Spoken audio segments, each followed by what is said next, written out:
Hello children and welcome to this video.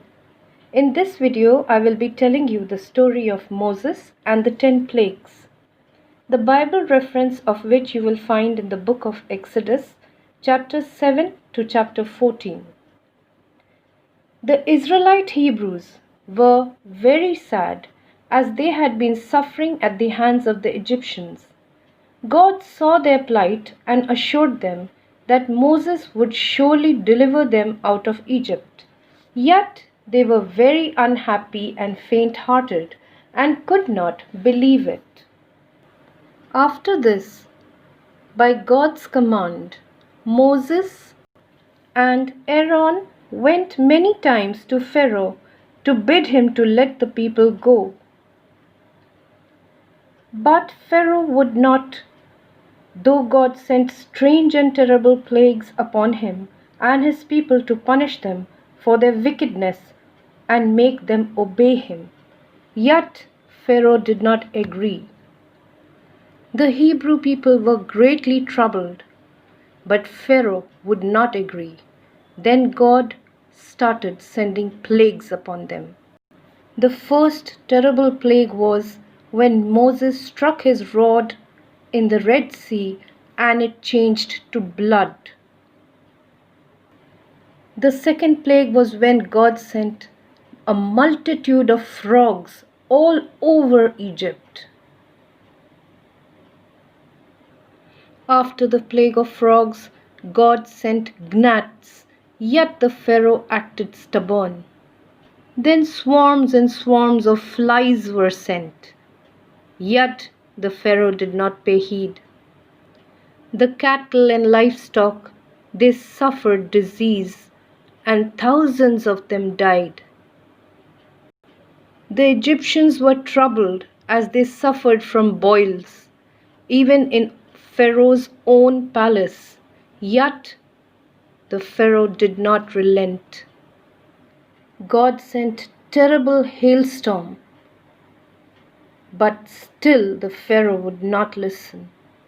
Then darkness came all over Egypt. It was terribly frightening, yet the Pharaoh refused to listen.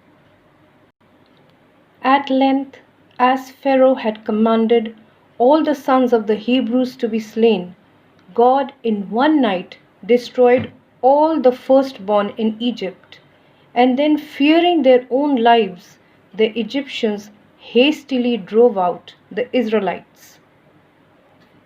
Men, women, children and cattle, with their household goods, hurriedly gathered together.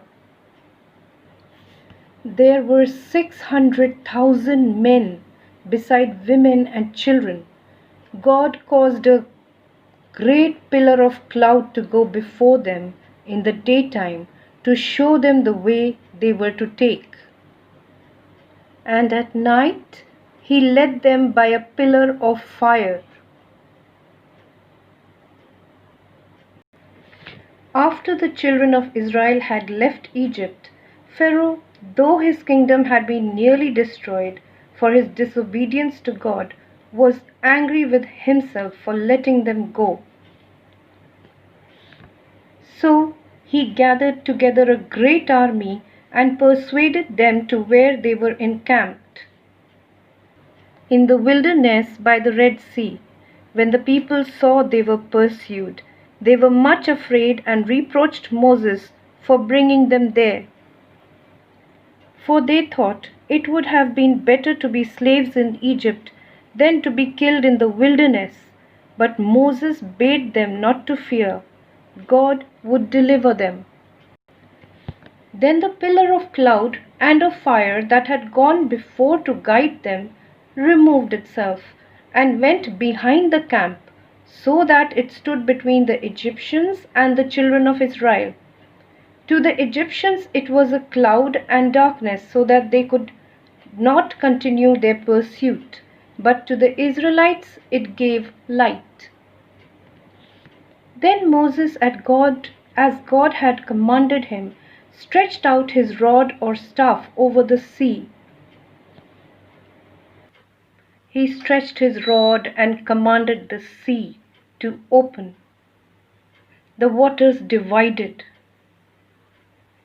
standing like a wall on the right hand and on the left, leaving dry land between them, so that the whole multitude of people could pass through the very middle of the sea to the opposite shore. The Egyptians, seeing this, hastened to follow.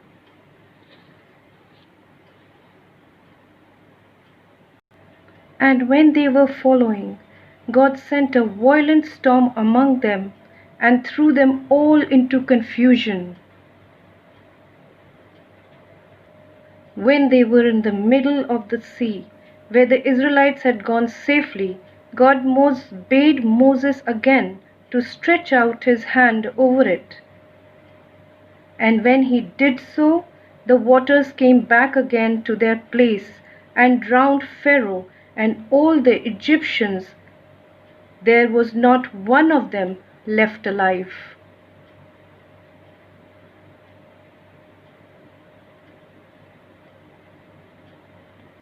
So this is how all the Egyptians were destroyed and God promised had become fulfilled.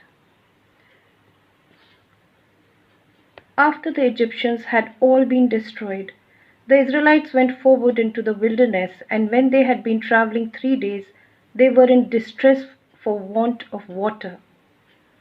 They did indeed find some at a place called Marah, but it was so bitter they could not drink it. So again they reproached Moses, as they had done when the Egyptians pursued them through the Red Sea, asking him what they were to do for drink. Then God bade him throw into the water a certain tree, which he showed to him, and when Moses had done this, it became quite good to drink. In a few days after, the people were in want of food, and again they were angry with Moses and his brother Aaron, who was with him taking care of the Israelites.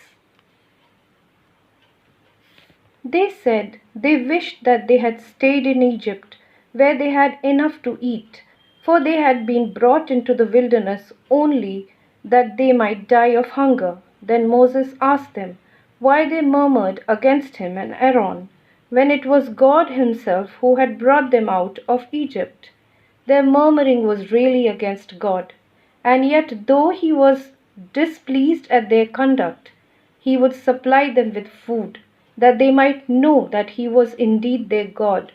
So in the evening a great flock of quail came about the camp for the Israelites to eat.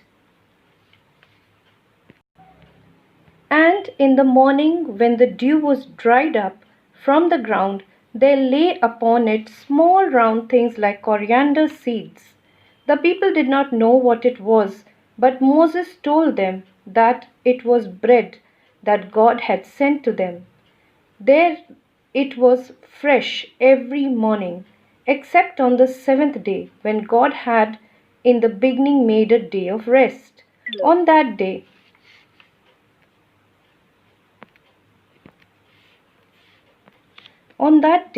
he would not have them gather it, giving them twice as much on the 6th day, that they might have enough for the 7th. This was called manna, and when it was ground like grain, they made bread out of it. God gave it them for 40 years, till they came to the land of Canaan.